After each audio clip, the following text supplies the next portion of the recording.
Good morning everyone. How are you? Hope you all are fine. Today we will do some English translation. So open your translation bunch book and page number 71.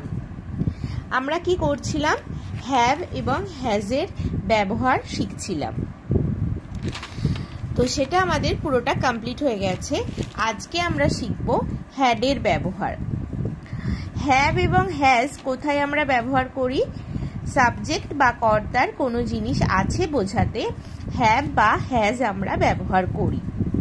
সেটারই অতীতকাল অর্থাৎ past টেন্সে যখন ছিল থাকবে তো সেই ক্ষেত্রে আমরা হ্যাড ব্যবহার করব।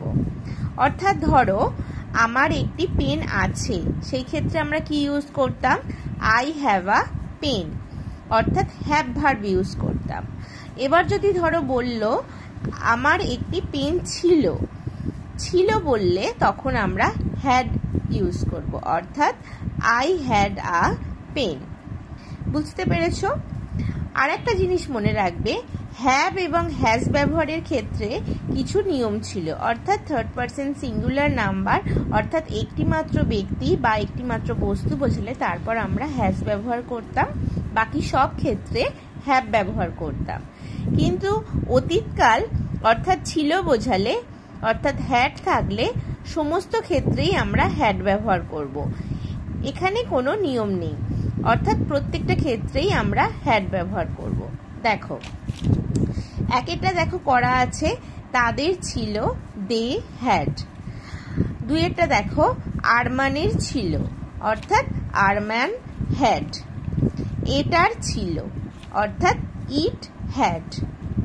রবিনের দুটো গাড়ি ছিল, এখানে রবিনদের আছে নাম্বার 4-এরটা তোমরা কেটে রবিনের করে নাও।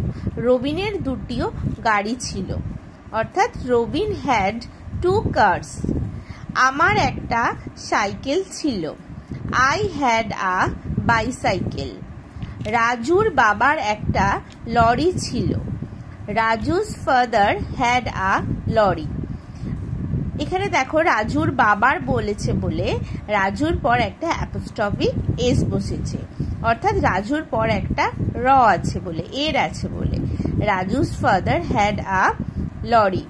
প্রত্যেকটা ক্ষেত্রেই দেখেছো সাবজেক্ট যাই হোক না কেন, আমি, আমরা, তুমি, তোমরা, সে বা তারা যাই হোক না কেন সব ক্ষেত্রেই হ্যাড বসেছে। এবার তোমাদের হোমওয়ার্ক থাকবে নাম্বার 8 থেকে 13 পর্যন্ত। কিছু কিছু মিনিং তোমাদেরকে আমি বলে দিই, যেমন ধরো জ্যাকেট, জ্যাকেটের ইংলিশ জ্যাকেটই হয়। পেয়ারা গাছ তো গুয়াভা ট্রিজ। পুরানো ট্রাঙ্ক ওল্ড ট্রাঙ্ক। আয়না ইংলিশ হচ্ছে মিরর, MIRROR। বাকি সবগুলোই তোমরা পারবে। আর একটা যেমন দেখো খেলনা গাড়ি, টয় কার। বোঝা গেছে? এবার তোমরা বুঝে বুঝে 8 থেকে নাম্বার 13 পর্যন্ত নিজেরা করবে। বুঝতে সমস্যা হলে আমার থেকে ক্লাসে জেনে নেবে। সকলে ভালো থাকবে। বাই।